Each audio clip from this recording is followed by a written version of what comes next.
सुप्रभात, मैं गीतांजलि लेके आई हूँ नॉन स्टॉप खबरें बाय एंड टाइम्स की ओर से। राजस्थान संकट, सत्य परेशान हो सकता है, पराजित नहीं, बोले कांग्रेस नेता सचिन पायलट को बर्खास्त करने के बाद।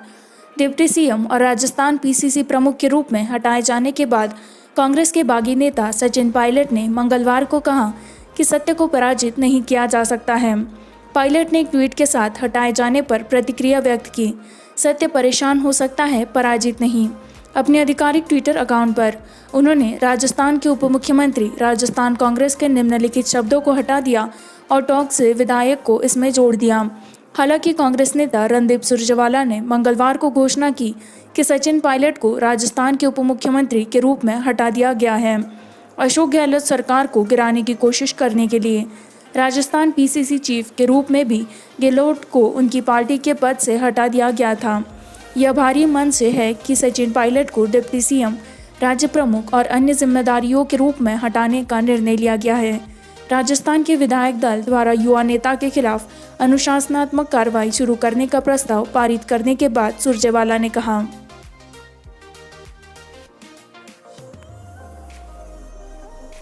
फ्रांस ने भारत के कोविड-19 लड़ाई को बढ़ाने के लिए असाधारण पैकेज की घोषणा की, एवॉय का कहना है। फ्रांस जल्द ही भारत के लिए एक असाधारण पैकेज की घोषणा करेगा जिसमें वेंटिलेटर और विशेषज्ञता भी शामिल है। कोविड-19 महामारी का संयुक्त रूप से मुकाबला करने के अपने प्रयासों के तहत भारत में फ्रांसीसी दूत ने मंगलवार को कहा।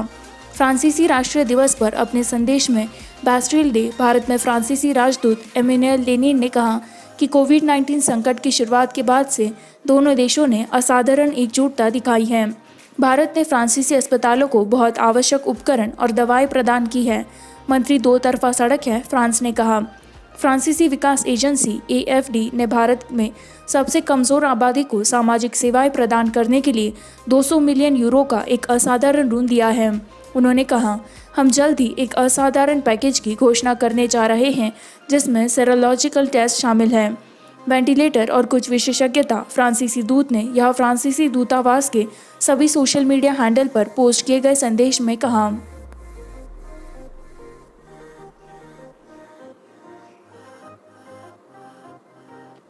बीजेपी के हाथों में खेल रहे सचिन पायलट, राजस्थान के सीएम अशोक गहलोत का कहना है। राजस्थान के मुख्यमंत्री अशोक गहलोत ने मंगलवार को बागी नेता सचिन पायलट पर भाजपा के हाथों में खेलने का आरोप लगाया। कांग्रेस द्वारा राज्य मंत्रिमंडल से पायलट और उनके दो सहयोगियों को बर्खास्त करने की घोषणा के बाद से गहलोत ने आरोप लगाया कि भाजपा इसे दोहराना चाहती है। मध्य प्रदेश में किया गया था। मध्य प्रदेश में कमलनाथ के नेतृत्व वाली कांग्रेस सरकार मार्च में ज्योतिरादित्य सिंधिया द्वारा विद्रोह के बाद ध्वस्त हो गई थी, लेकिन राजस्थान में भाजपा के इरादों में कोई कमी नहीं आएगी, गहलोत ने कहा। मुख्यमंत्री ने कहा कि पायलट और अन्य मंत्री विधायकों को पर्याप्त अवसर दिए गए थे, लेकिन वे सोमवार और मंगलवार को कांग्रेस विधायक दल की बैठक में शामिल नहीं हुए। सचिन पायलट के हाथों में कुछ भी नहीं है, वह भाजपा के हाथों में खेल रहे हैं जो सभी व्यवस्थाएं कर रहा है। उन्होंने राज्यपाल कलराज मिश्रा से मिलने के बाद संवाददाताओं से कहा, मैं बहुत दुखी हूँ कि घोड़ों का व्यापार चल रहा था। यह देश में पहली बार है कि लोकतंत्र इतने गंभीर खतरे में है, उन्होंने कहा। गहलोत ने कहा कि उन्होंने बजट घोषणाएं करके विद्रोही नेताओं की मांगों को पूरा किया था और उनके काम किए थे, लेकिन फिर भी वे इस तरह थे। पायलट विफल करने के लिए कांग्रेस में मंगलवार को उन्हें राजस्थान के उप मुख्यमंत्री और पार्टी की राज्य इकाई के प्रमुख के पद से हटा दिया। सीबीएसई 15 जुलाई को कक्षा 10वीं के परिणाम घोषित करने के लिए मानव संसाधन विकास मंत्री। केंद्रीय माध्यमिक शिक्षा बोर्ड सीबीएसई कक्षा 10वीं के परिणाम 15 जुलाई को घोषित करेगा। मंगलवार को इसकी घोषणा की गई। बोर्ड ने सोमवार को कक्षा 12वीं के लिए परिणाम घोषित किए थे। हालांकि परिणाम घोषणा के बारे में कोई पूर्व सूचना नहीं थी। गृह मंत्री रमेश पोखरियाल निशंक ने अपडेट साझा करने और छात्रों को शुभकामनाएं देने के लिए ट्विटर पर भी लिखा, मेरे प्यारे बच्चों, अभिभावकों और शिक्षकों, कल 10वीं कक्षा की सीबीएसई बोर्ड परीक्षाओं के परिणाम घोषित किए जाएंगे। मैं सभी छात्रों को शुभकामनाएं देता हूँ, भाग्य, उन्होंने कहा। बोर्ड एक वैकल्पिक मूल्यांकन योजना के माध्यम से परिणामों की घोषणा करेगा, क्योंकि कोविड-19 महामारी के मद्देनजर शेष परीक्षाओं को रद्द कर दिया गया था। देश के सभी हिस्सों में कक्षा 12वीं की परीक्षाएं जुलाई में आयोजित होने के लिए फिर से आयोजित की गई थी। कक्षा 10वीं परीक्षाएं केवल उत्तरी पूर्वी दिल्ली में पुनर्निर्धारित की गई, जो मार्च में दंगों से प्रभावित थी। बाद में कोविड-19 मामलों में स्पाइक के बाद सभी परीक्षाओं को रद्द कर दिया गया था। अमेरिकी डॉलर के मुकाबले रुपया 23 पैसे बढ़कर 75.42 पर बंद हुआ। मंगलवार को अमेरिकी डॉलर के मुकाबले भारतीय रुपया 23 पैसे टूटकर 75.42 अंतिम पर आ गया, क्योंकि घरेलू इक्विटी में भारी बिकवाली और अमेरिकी मुद्रा को मजबूत बनाने के बीच कमजोर भूख बनी रही। रुपया, जो इंटरबैंक फॉरेक्स मार्केट में 75.33 पर खुला था, खो गया। जमीन और अमेरिकी डॉलर के मुकाबले 75.42 पर बंद हुआ, जो अपने आखिरी बंद 23 पैसे से कम था। यह सोमवार को अमेरिकी डॉलर के मुकाबले 75.19 पर बंद हुआ था। 4 घंटे के कारोबारी सत्र के दौरान रुपया अमेरिकी डॉलर के मुकाबले 75.28 के ऊपरी दिन और 75.49 के निचले स्तर पर देखा गया। गोरे व्यापारियों ने कहा कि कच्चे तेल की कीमतों में तेजी ने रुपये का समर्थन किया, लेकिन अमेरिका के बीच बढ़ते तनाव के बीच जोखिम कमजोर रहा। भारत के जून उपभोक्ता मूल्य सूचकांक CPI के 6% के सहिष्णुता बैंड को भारत के उपभोक्ता मूल्य सूचकांक के बाद निवेशकों की धारणा कमजोर हो गई। व्यापारियों ने कहा कि मजबूत डॉलर, नकारात्मक घरेलू इक्विटी और बढ़ते कोविड-19 मामलों जैसे कारकों ने स्थानीय इकाई को नीचे खींच लिया।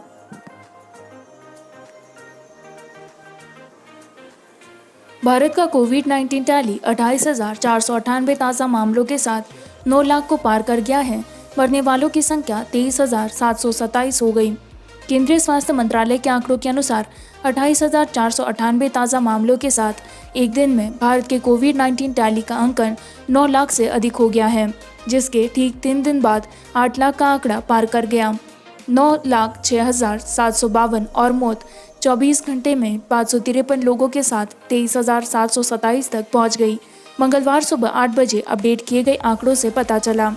यदि संक्रमण के कुल उदाहरणों में रिकवरी की संख्या 5,71,459 थी, एक अधिकारी ने कहा। कुल 3,11,565 मामले सक्रिय हैं। कुल पुष्टि किए गए मामलों में विदेशी शामिल हैं। इसलिए अब तक लगभग 63.02% रोगी ठीक हो चुके हैं।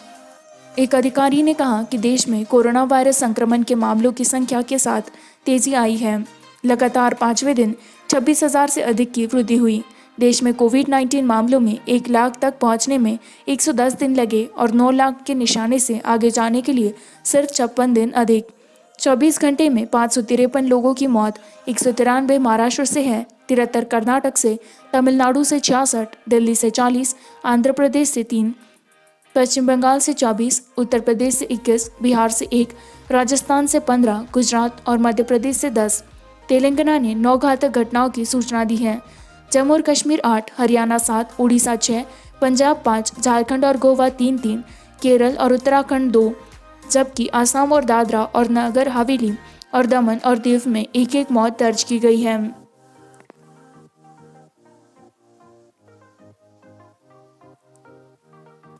कोविड-19 की लड़ाई। बिहार ने 16 से 31 जुलाई तक कुल तालाबंदी की घोषणा की। बिहार में 16 से 31 जुलाई तक कुल लॉकडाउन होगा, जिसमें कोविड-19 का प्रसार शामिल है। उप मुख्यमंत्री सुशील कुमार मोदी ने मंगलवार को घोषणा की। उनके आधिकारिक ट्विटर हैंडल पर मोदी ने कहा कि 15 दिन का लॉकडाउन लागू रहेगा। मोदी ने एक आभासी रैली में कहा, सभी नगरपालिका, जिला, उप प्रभागीय और ब्लॉक मुख्यालय स्तर पर और वे दिशा निर्देश तैयार किए जा रहे हैं। सरकार ने इस आशय का निर्णय लिया है। कोरोना के पास न तो कोई वैक्सीन है और न कोई दवा, उनके ट्विटर हैंडल पर साझा किया गया। यह कदम हालिया स्पाइक की ऊंची एड़ी के जूते के करीब आता है, जिसमें कई जिलों में स्थानीय प्रशासन द्वारा लगाए गए लॉकडाउन की आवश्यकता थी।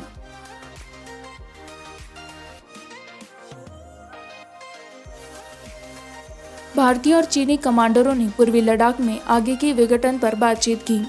भारतीय और चीनी सैन्य कमांडरों ने मंगलवार को पैंगोंग त्सो और देपसांग जैसे घर्षण बिंदुओं को समय सीमा के विघटन की प्रक्रिया को अंतिम रूप देने के लिए वार्ता का एक महत्वपूर्ण दौर शुरू किया और साथ ही साथ बड़ी संख्या में सैनिकों और हथियारों को लाइन के साथ पीछे की ओर खींचने के लिए शुरू किया।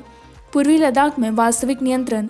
सरकार के सूत्रों ने कहा कि लेफ्टिनेंट जनरल स्तर की वार्ता का चौथा दौर सुबह 11:30 पर LAC की भारतीय सीमा पर चोशुल में एक निर्दिष्ट बैठक बिंदु पर शुरू हुआ। दोनों देशों के बीच वास्तविक सीमा सूत्रों ने कहा। भारतीय प्रतिनिधिमंडल का नेतृत्व लेह स्थित 14 कोर के commander lieutenant general Harinder Singh कर रहे हैं, जबकि दक्षिण शिनजियांग सैन्य क्षेत्र के कमांडर मेजर जनरल लियो लिन को चीनी पक्ष का नेतृत्व करने के लिए निर्धारित किया गया है। कुंजी हाई लेवल मीटिंग का फोकस पैनगोंग सो और डेप्सांग में चरण 2 से अलग होने वाली प्रक्रिया से बाहर होने की उम्मीद है। इसके अलावा समय सीमा मीटर में पीछे के ठिकानों से बोले और हथियारों की वापसी, सूत्र ने कहा।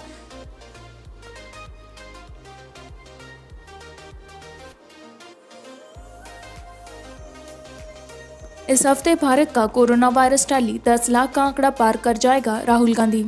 कांग्रेस नेता राहुल गांधी ने मंगलवार को कहा कि देश में कोरोना वायरस के कुल मामलों की संख्या इस सप्ताह 10 लाख के पार हो जाएगी। उन्होंने सोमवार को कोविड-19 से जूझ रहे सेंटर के दावों पर सवाल उठाते हुए पूछा था कि क्या भारत अच्छी स्थिति में है वायरस के खिलाफ लड़ाई में। यह सरकार की स्थिति से निपटने में महत्वपूर्ण रही है।